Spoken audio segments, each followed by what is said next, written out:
সুপ্রিয় দর্শক আসসালামু আলাইকুম। দেশ ও প্রবাসে যে যেখানেই আছেন আপনাদের প্রত্যেককেই শুভেচ্ছা জানাচ্ছে আজকে নতুন একটি প্রতিবেদন। দেখতেই পাচ্ছেন আমার সামনে একটি আপু আসছে। আপুটাকে আসলে দেখলেই ভালো লাগে। এত সুন্দরী হয়েও প্রতিবেদনে আসতে হয়, অনেকে অনেক রকমের হয়তো চিন্তা ভাবনা করবেন, কিন্তু আসলে যা সত্য সেইগুলোই আসলে বলার জন্য আসছে। চলুন তার মুখ থেকেই শুনি।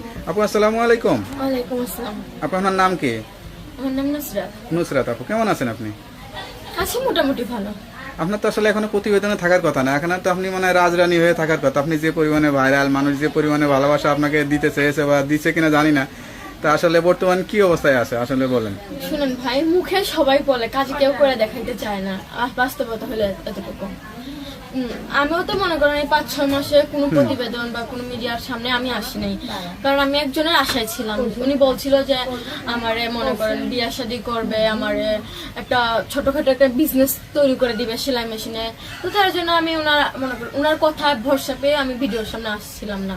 তো এখন উনি এক ধরনের চিটারি বেইমানি করে মনে করেন চলে গেছে, তার জন্য প্রতিবেদনে আসা। আর না, আমি প্রতিবেদনে কখনোই আসতাম না।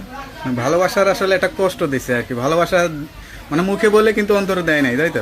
অবশ্যই উনি যে টাইম পাস করতে আসছিল আমি আর বুঝতে পারি নাই, কারণ আমার তো স্মরণ মনে নেই। ওনার আমি বিশ্বাস করে ওনার সাথে কথাবার্তা বলছিলাম। মানে কি সরাসরি আসছিল নাকি ফোনেই সব? না, শুধু ফোনে কথা বলছি। আসলে তো এটা কষ্টেরই কথা, মানে এত আশা দিলেও কিন্তু এখন নিরাশা হয়ে গেলেন, মানে এটা ভাবতে এখন কেমন লাগে? ভাবতে খুব খারাপ লাগে। এর জন্যই তো মানুষ বিশ্বাস করতে পারে না। এই যে বলে মেয়েরা ধোকাবাজি করে, হ্যান করে, তেন করে, আসলে ওদের বানাই ছেলেরা। যে মনে করে একবার ধোকা দিলে তো সে তো বোঝা গেল যে ছেলেরা শুধু ধোকা দেওয়ার জন্য সাথ থাকে। আপনার গ্রামের বাড়ি কোথায়? আমার গ্রামের বাড়ি জামালপুর। পরিবারে কে কে আছে? পরিবারে মা আছে, একটা ভাই আর একটা বোন আছে। বাবা নাই? না, বাবা নাই। বাবা তো অনেক আগে থেকেই নেই। সংসারের খরচ টরচ এখন কিভাবে চলে? এখন কাজ করি, আগেও কাজ করতাম। এখন মনে করেন আগের থেকে একটু বেশি কাজ করতে হয়, কারণ এখন সব জিনিসের দাম অনেক বাড়তি। খুব কষ্ট করতে হয়। সেলাইয়ের কাজই করেন? জি হ্যাঁ, সেলাই কাজ করি। কেউ মেশিন টেশিন গিফট বা কেউ এরকম কোনো কেউ দেয়টাই নেই? না ভাই, কেউ দেয় নাই বলতে দিতে চাইছিল, পরে মনে করেন মিথ্যা কথা বলবো না, মায়ের চিকিৎসার জন্য কিছু মনে করেন অল্প কিছু টাকা দিছিল, 5,000 টাকার মতো দিছিল। একজন 2,000 টাকার মতো দিছিল। তো ওটা দিয়ে মানে রিপোর্ট করতেই শেষ। আচ্ছা, যাই হোক, মানুষ পাশে দাঁড়াতে চায়, কিন্তু মানুষ আসলে এত পরিমাণে প্রতারণা হয়ে যায়, মানে টাকা পয়সা দেওয়ার পরে অনেকে যোগাযোগ করে না, কথা বলে না, সেটার কারণেও মানুষ আসলে বিশ্বাস করে না।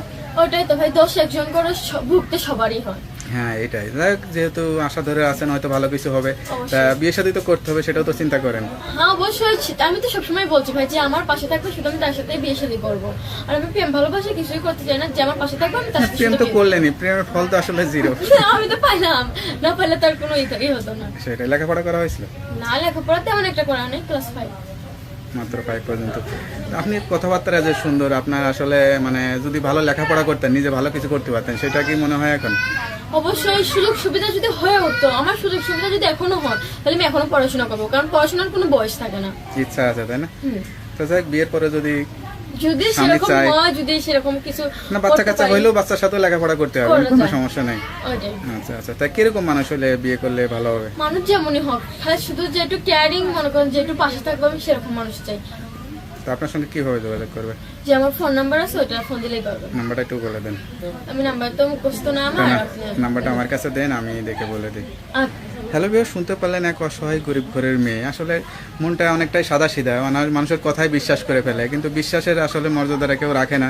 আসলে আপু কিরকম সেটাও আমরা জানি না, কিন্তু কেউ আসলে মিথ্যা আশ্বাস দিবেন না। যদি ভালো লাগে, বিয়ে শাদী করতে চায়, সরাসরি এসে তার মা আছে, তার সঙ্গে যোগাযোগ করে বিয়ে শাদী করে সংসারী হয়ে যাবেন।